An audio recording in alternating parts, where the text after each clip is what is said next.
I'm just laughing my head off here. When you are surrounded by mean people in the house, just say, "Master, my mobile here, my mobile keke." And yes, okay. So this is the lifestyle segment on HB Pulse, and you get to understand the reason why my guys are having a laugh at me. Royal Sidi has joined me in the studio, and when you see his stature and the physique, people are actually telling me that I'll disappear if I start lifting weights. I mean, just imagine. To me, they just me build it. See these muscles I'm rocking. Are you not impressed? It's Royal City. Good morning. How are you doing? Welcome to the HB Pulse. All right. So Royal City is a former player of the national under-20 team.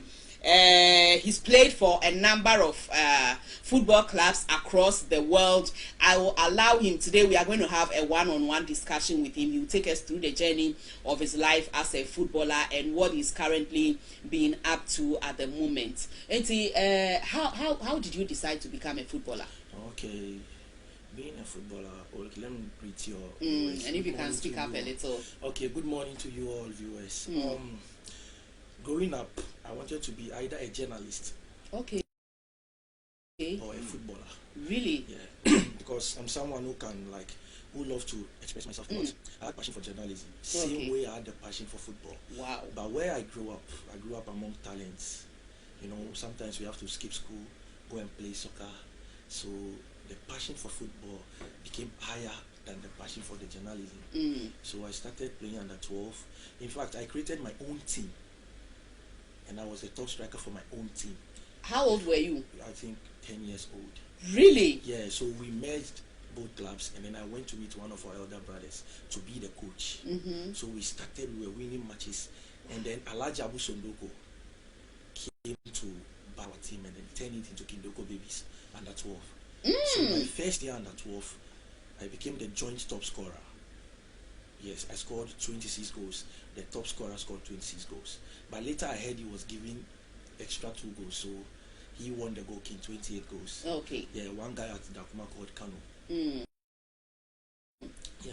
So from under 12 I moved Royal, please speak up a little. From under 12 I moved to under 14 Kimoko. And then I stopped playing to focus on education. Okay. Yeah, so after my SHS, I then moved to the under 17. But I played for Walaga Babies for a year. And then I stopped playing again. So I was playing football at Akrapoli. And then one of the Zulu chiefs, Lancelot, saw me and was like, this guy, I love the way you are playing and I would love to help you. So he was like, can you go and play for a club so that at least you can get rid of the rustiness in you, and then I can take you to Turkey. So then I said, okay, then let me go to Tulubaiti Jet, go for a Justify, and then let's see what happens. So I went for a Justify, and then Coach Ike Afrani, the late Ike Afrani, came. That was my second day. He came and then he saw me score a particular goal. So he was like, why not share a goal? No? And they were like, oh, one of Justify players maybe. I said, they're more fun, more friend, bro. So I came and then Afrani was like, so I thought he was just kidding or something. Yeah. Then he called one man and told him, I want you to sign this boy. And he should be a regular player in the under 20s. Just like that. Yeah, so the thing is, you can hardly impress Ike Afrani. You can hardly impress him. But he fell in love with me the first time he saw me. And you know, to do my teacher, they have these rules. If you should score 2 goals at the under 20 side, you'll be promoted to the first team. So we played against Out of Lions at the Elwak Sports Stadium. I scored 2 goals. So the second goal I scored, Afrani just got to the pitch and then he saw me, he scored that beautiful goal. And then he was like, why not share goal no? And they said, Ubano Alaji. And I said, no fat be 3 just no. And Fanto Ene or Bettina bench on my senior side. Wow. So the team owner said, no, man Roshino. Or you're still young. And the next match he will play. Afrani was like, no, I want to allow you to be on the bench. So I think he then listened to the owner. And the next match was against the Arsenals. That was my first match, Premier League match. Wow. So I think I was promoted. he gave me that opportunity. My first match I started and I played 85 minutes. Yes, in Sunyani. And that was one of the toughest places you can go and then even get a draw. Kotoko went, they drew. I think us even lost. And we went there, we lost 2-1. Then he came to me and told me, Alaji, ball our boy in idea. Ube bomb number 9. So the second game against RTU, we won 1-0. I played 90 minutes. And then he resigned. Okay. So Afrani resigned. The same week Afrani resigned, I was called to the national under-20 team. How did you feel? I felt so good because I was then supposed to play for the under-17. The top striker was Nasiru Mohammed. One guy is a Sweden. I think he got injured and they wanted a striker to replace Nasiru. So they sent the current FA president, Mr. Ketuku, to come and monitor me to be sure whether I'm the right person for that position. And Mr. Kent was like, what? This guy is more than that. And that was the day I scored the 2 goals at Elwak. Okay. So now they were contemplating, should we use him for under-20 or he should go to the under-17? Then I went to the under-20. When we went to Bulgaria, I scored. So in Bulgaria, they decided, why don't we take him to Senegal? Because by then they came to draw here, Senegal versus Ghana, 1-1. So they wanted me to go and then be the striker in Senegal. By then they were like, no, don't rush him. Let him relax. Our team will surely qualify. Okay. When we qualify, he will be our top striker. So they went, drew, and they lost on penalties. So the under-17 couldn't qualify. Okay. So we got back, and then I continued my journey with Chuduma Tijet. So my confidence even shot up. All right, let's go back to your childhood again, and then we'll continue from where you finished. There are lots of parents, at least in the olden days, if people's children tell them that I want to be a footballer, I say, would they just say you don't really have any ambition, while others are aspiring to be doctors and engineers and stuff. You say you want to be a footballer. It was considered as kobolo, ejuma. You don't have any vision. You don't want to amount to anything in life. Unlike today that we know football is serious business and that is where the money is. How did your parents take it when you decided you wanted to be a footballer instead of journalism? Funny enough, I'm a victim of broken home. You know, my mom raised me herself, even though I'm cool with my dad. My mom raised me single-handedly. You understand? And my mom has been supportive. Okay. You see, I don't even know. I see my mom as my second God. Wow. Yes.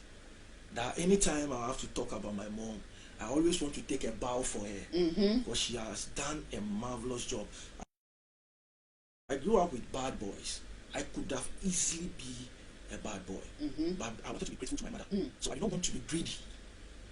So I said, no, this woman is supportive. She has realized, like, I'm a good footballer. And I even told her about the journalism. And she's like, Alaji, whatever you want to do, I am in support. So she gave you that caveat. She gave me the confidence and everything. That just do whatever is good for you. As long as it will not get you into trouble. I trust you and I support you. Is she still alive? My mom is still alive. I just spoke to her before I came here. Ah, that's nice. So, for her, she gave you the full support. Everything. How about your dad? Okay, my dad had nothing to do with my career or whatever because he has been far away. He was absentee.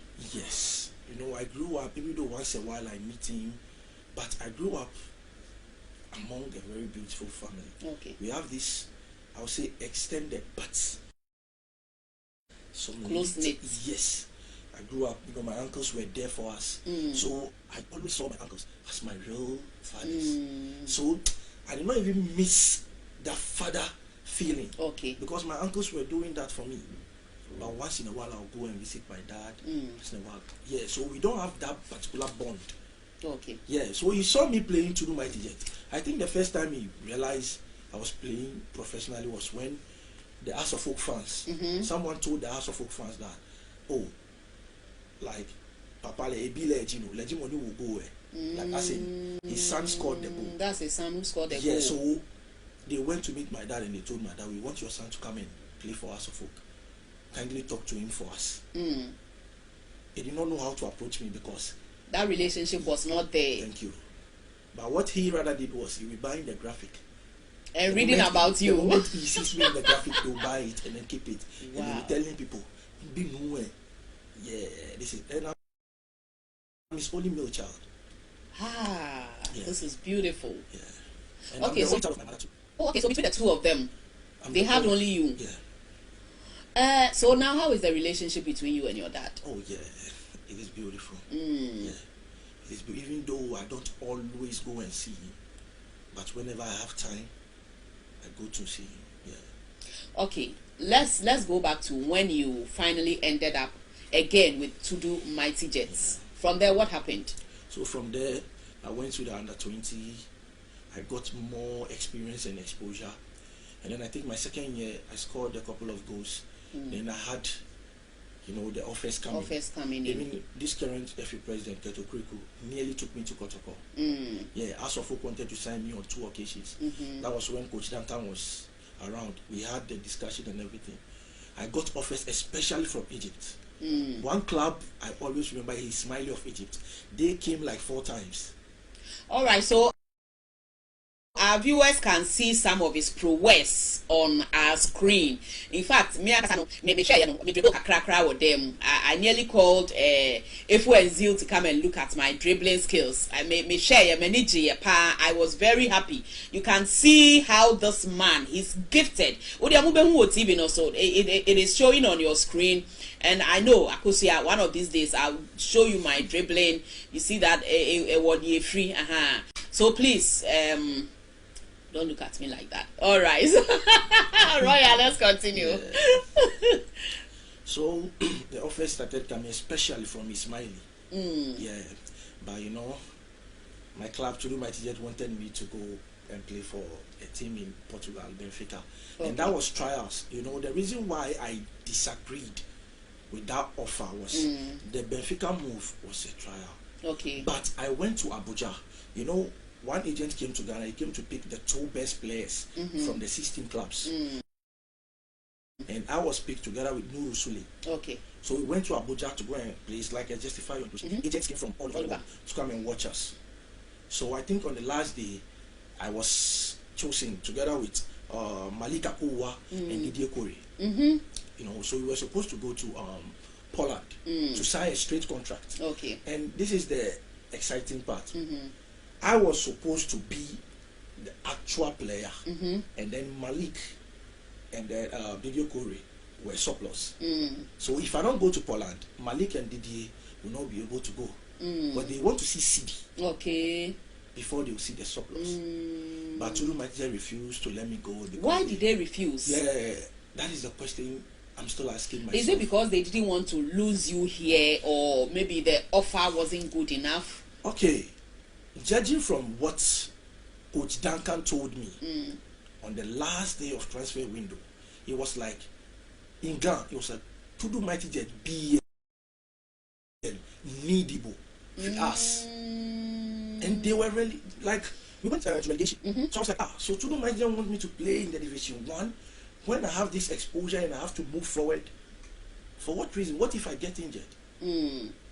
Let me go.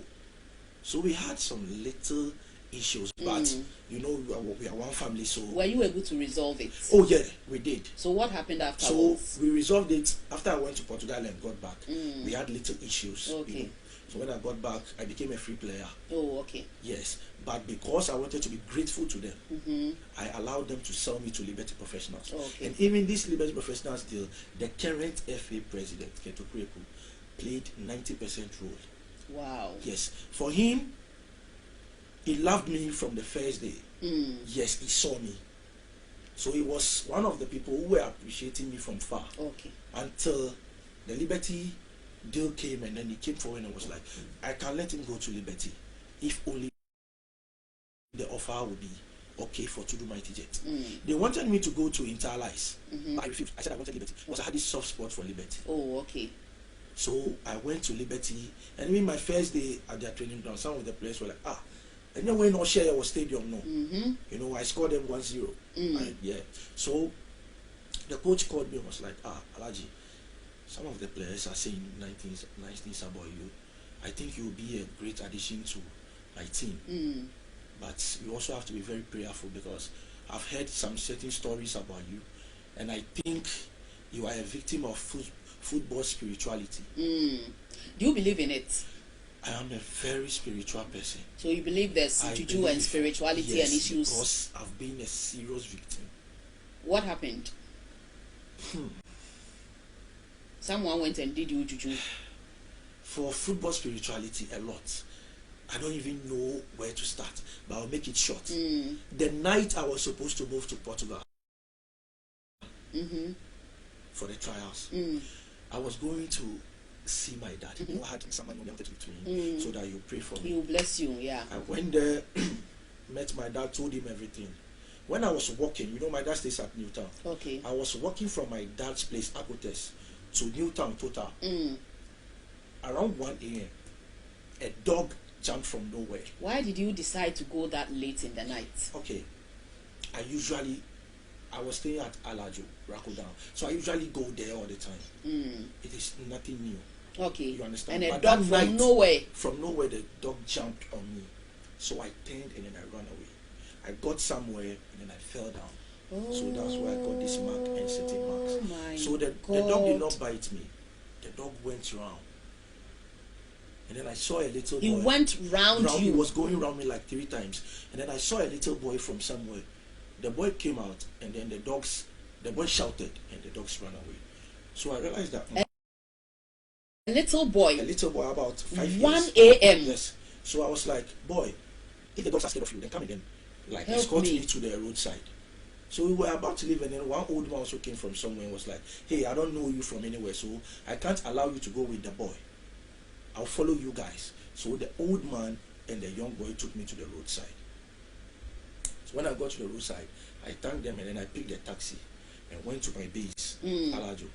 So I went there, cleaned myself, changed my clothes, and then I picked my bag. So I went to our clubhouse at Kotobabi, and then I told them, Charlie, this was what happened to me. Can I get, maybe I want to do some injection before I leave. They were like, Alaji, it is too late, we have to go.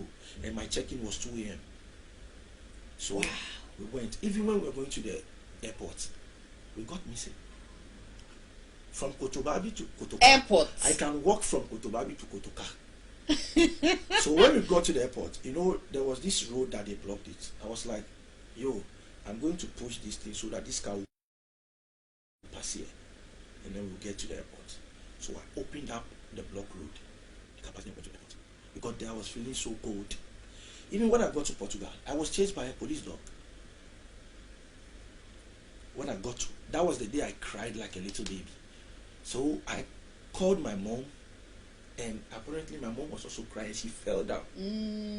So later my auntie called me and said, Alaji, whenever you are in trouble, you never call your mom, else you lose your mom. My mom fell down that day because she could feel the pain. That day I gave her because I was like, I'm young. Why am I going through all this? Maybe my only crime was to play football. And I'm going through all this. Now I don't even know what will be coming next. But this is just the beginning. And you are being attacked. I'm being attacked. So I remember when the Benfica coach called me. And he was like, Sidi, I love you. You are a great player. But I am sorry. There are so many issues around you. This agent is saying this, that agent is saying that. What is going on? Okay, so let me ask, are you still in active football? No. Why? Okay, you know, I had knee injury, both legs, you know, and then groin. But at some point in time, I became okay. The groin and the knee, even though I still feel the knee once in a while. But the main reason why I stopped playing football was my waist. Okay. I was playing football one day and then I heard a sound. That was it. So anytime I go to the pitch to play, I feel it. Oh, okay. I feel it. So it got to a particular point. I said, no, I don't want to quit, but I have no other option. And playing soccer became a threat to my life. The more I play, the more I feel like you can die tomorrow. You can die tomorrow. It's like there are some forces who don't want me to play football. The moment they see me on the pitch, it's like we have to get rid of him.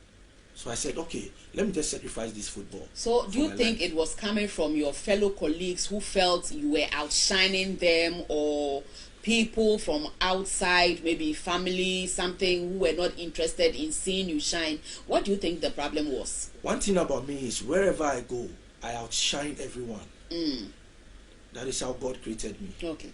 And it creates enmity for me. Because enmity is normal. Yeah. When I went to Liberty, the coach warned me, but I never listened. So the day I went through all those misfortunes, he told me, Elijah, I warned you when you came. You have to be spiritually strong and prayerful. You are a Zongo boy. You came here, you are being friendly with everyone. They will easily hurt you. Okay, so he felt because you opened up your heart to everyone, therefore they got access to you. Because someone took my jersey away, a lot happened. As for Liberty, I caused it. Wow. Yes, I caused it. All right. Alaji, our time is almost up. But if there's any young man who is also contemplating venturing into football, or even if there's a footballer, young like yourself, who is into active sports, tell me something. And as a Kabibi Etre, what advice would you give to the up and coming ones? Our conversation, I would have to call you again, because there are so many areas we didn't delve into. So definitely you will come back. But for now, what do you have to say to any young man who is upcoming? Okay. What I have to say to them is they have to really, really work hard, especially their fitness level. They have to train. There is something we always say. No matter how the spiritual attacks come, when you are fit, sometimes you defeat it. But determination sometimes defeats supernatural powers. Okay. You understand? Yeah. So you have to be very fit and focused and also prayerful. All right. Yes, and you have to know yourself. You understand? The thing is, you have to be connected to your spirit. Sometimes our spirit communicates with us that, hey, don't go there. But we don't listen. We don't listen. You understand? So you have to know yourself, especially spiritually. To be in football, you have to be a spiritual person. Okay. Now, where can I find you so that I'll come and gym? Oh, okay. Our gym is at Bawi Rescue Gym. Yeah, a very nice place. Would you want people to get into contact with you? Yeah, I'll be very glad. So can you put out your number? Yeah. All right. So put out your number before. My number is 0244 86 8166. I repeat again, 0244 86 8166. Or you can reach me out on Facebook, Royal Sidi, on Twitter, Royal Sidi, Instagram, Royal Sidi. Yeah. All right. So Royal Sidi, thank you so much for coming. I'll come and perfect my dribbling skills. I'm going to put all the guys in this house to shame. Plus, yes, the muscles. It will come. All right, so this has been the lifestyle segment of the HB Pulse. I was in the studio with Abubakar Sidi Sophia, also known as Royal Sidi. He is a former player of the national under-20 team. He's been all over the world playing football. We took a look at his life and his journey as a footballer.